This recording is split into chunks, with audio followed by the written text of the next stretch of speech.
పెళ్ళైనా పండగైనా వేడుక ఏదైనా పట్టు చీరల ప్రత్యేక వేదిక వారాహి సిల్క్స్. ఆంధ్రప్రదేశ్లో బిగ్ అలర్ట్, అతి భారీ వర్షాలు కురవబోతున్నాయి కొద్దిసేపట్లోనే. దీంతో చాలా ప్రాంతాలైనటువంటి ప్రజలు కూడా అప్రమత్తంగా ఉండాలంటూ వాతావరణ శాఖ హెచ్చరికలు జారీ చేస్తుంది. ఆల్ ఆఫ్ సడన్గా ఇంత భారీ వర్షాలు ఎందుకు కురవబోతున్నాయి, దీని ప్రభావం ఏ రకంగా ఉండబోతుంది, ఏ జిల్లాలపైన అధికంగా వర్షాలు నమోదు కాబోతున్నాయి, దాని తర్వాత వచ్చేటువంటి పర్యవసనాలు ఏంటి, వాతావరణ శాఖ అధికారులు ఏం చెప్తున్నారు, పూర్తిగా ఒకసారి ఆ వివరాలు చూద్దాం. నైరుతి ఋతుపవనాలు ఈ నెల 23 లేదా 24 నాటికి కేరళలోకి ప్రవేశించేటువంటి పరిస్థితులు అత్యంత అనుకూలంగా ఉన్నాయంటూ భారత వాతావరణ విభాగం ఇప్పటికే వెల్లడించింది. సో ఈ నెల 26 నాటికి రాయలసీమ మీదుగా రాష్ట్రంలోకి ప్రవేశిస్తాయంటూ కూడా నిపుణులు అంచనా వేస్తున్నారు. ఈ నేపథ్యంలోనే ఈరోజు అత్యంత భారీ వర్షాలు పడేటువంటి అవకాశం ఉన్నట్టుగా కూడా చెప్తున్నారు. దీంతో ముఖ్యంగా 4 ఉమ్మడి జిల్లాలపైన అత్యధిక ప్రభావం కూడా ఉండేటువంటి అవకాశం ఉన్నట్టుగా, భారీ ఈదురుగాలులతో అతి భారీ వర్షాలు పడేటువంటి అవకాశం ఉన్నట్టుగా చెప్తున్నారు. ఇప్పటికే ఊహించినటువంటి విధంగా ఆంధ్రప్రదేశ్లో ప్రాంతాలలో వాతావరణం ఒక్కసారిగా మారిపోయింది. నిన్నటి వరకు భారీ ఎండలతో మొత్తం అక్కడ ప్రజలందరూ కూడా ఎండలతో పూర్తిగా ఆ యొక్క ఉక్కపోతతో భరించినటువంటి వారందరూ కూడా ఇప్పుడంతా కూల్గా వెదర్ ఒక్కసారిగా ఊహించినటువంటి విధంగా మేఘామృతం అయిపోయి అక్కడ ఏం జరుగుతుందో అనేటువంటి విధంగా మార్పు చేర్పులైతే కనిపిస్తున్నాయి. అయితే గత ఏడాది ఋతుపవనాల సాధారణం అంటే జూన్ 1 కంటే 2 రోజుల ముందే మే 30న కేరళ తాకాయి. బట్ ఈసారి అలా కాదు, చాలా ముందుగానే నైరుతి ఋతుపవనాలు తీరాన్ని తాకుతున్నాయి.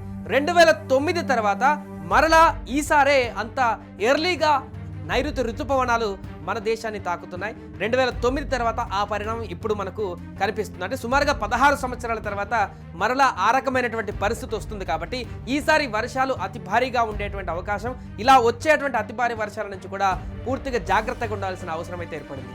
సో తమిళనాడులోని కొన్ని ప్రాంతాలు, బంగాళాఖాతం మీదుగా ఈశాన్య రాష్ట్రాలకు ఇప్పటికే వ్యాపించాయి నైరుతి ఋతుపవనాలు. కేరళ తీరం, ఈశాన్య ప్రాంతాలను ఒకేసారి నైరుతి తాకడం చాలా అరుదైనటువంటి విషయం. 2017లోనూ ఇలాంటి సందర్భమే చోటు చేసుకుంది. ఈ ఏడాది అలాగే జరుగుతుందంటూ కూడా నిపుణులు ఇప్పటికే అంచనా వేశారు. IMD డేటా ప్రకారం 2009లో మే 23న ఋతుపవనాలు కేరళను తాకాయి. ఎగ్జాక్ట్గా ఈసారి కూడా అదే తారీఖున అంటే 23, 24 తారీఖునలోనే కేరళకి నైరుతి ఋతుపవనాలు ప్రవేశించి అవకాశం ఉన్నట్టుగా చెప్తున్నారు. 2009 తర్వాత అత్యంత వేగంగా రావడం ఇదే తొలిసారి కూడా కానుంది.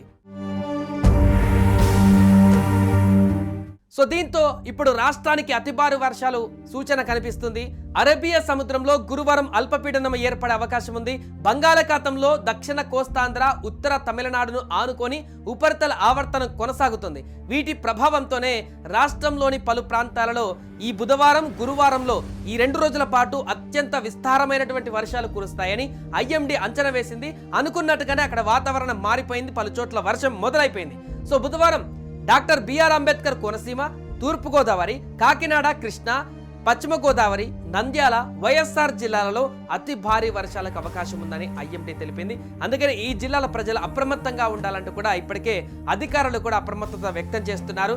అదేవిధంగా వరదలు పొంచి ఉండేటువంటి అవకాశం ఉన్నటువంటి నేపథ్యంలో అధికారులు గతంలో జరిగినటువంటి అనుభవాల దృష్ట్యా దానికి సంబంధించినటువంటి కార్యాచరణ కూడా ఇప్పుడు రూపొందించేటువంటి అవకాశం వస్తుంది. ఎందుకంటే అన్ఎక్స్పెక్టెడ్గా వస్తున్నటువంటి 2 రోజుల భారీ వర్షాలు కాబట్టి ఇది ఏ రకమైనటువంటి పెను ఉపద్రవానికి కూడా దారితీస్తుందో కూడా చెప్పలేం. అన్ఎక్స్పెక్టెడ్గా వచ్చేటువంటి ఈ ఉపద్రవాలు, భారీ వర్ష బీభత్సాలు అనేటివి అది కాసేపు వెళ్ళొచ్చు, లేదా క్రమం తప్పకుండా బెంగళూరులో చూస్తున్న పూర్తిగా కాలనీలన్నీ మునిగిపోయాయి. అక్కడ సాఫ్ట్వేర్ కంపెనీలు కూడా నీళ్లలోనే మునిగిపోయినటువంటి పరిస్థితి, 3 మరణించారు. అక్కడ భీకరమైనటువంటి పరిస్థితి మనం చూసాం. అలాంటి పరిణామం కూడా రావచ్చేమో భారీ వర్షాలు. ఒకవేళ ఎప్పుడు కూడా ప్రకృతిని అంచనా వేయలేం, దానికి సూచన అయితే చేయగలుగుతాం కానీ అంచనా వేయలేం. కాబట్టి ఈ భారీ వర్షాల నుంచి కూడా అప్రమత్తంగా ఉండాలని చెప్తున్నారు.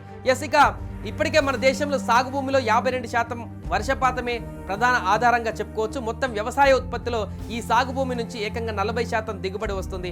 అందుకే భారత ఆహార భద్రత, ఆర్థిక స్థిరత్వంలో నైరుతి ఋతుపవనాల పాత్ర కీలకంగా ఉంటుంది.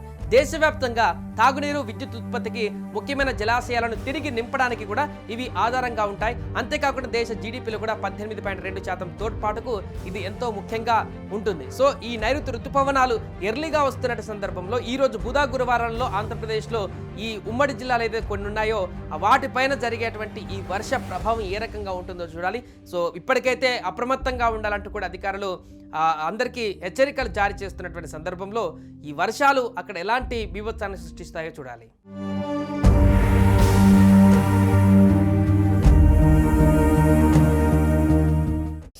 టీవీలో మీ పర్సనల్ అండ్ బిజినెస్ ప్రమోషన్స్ కోసం కింది నెంబర్కి కాంటాక్ట్ చేయండి.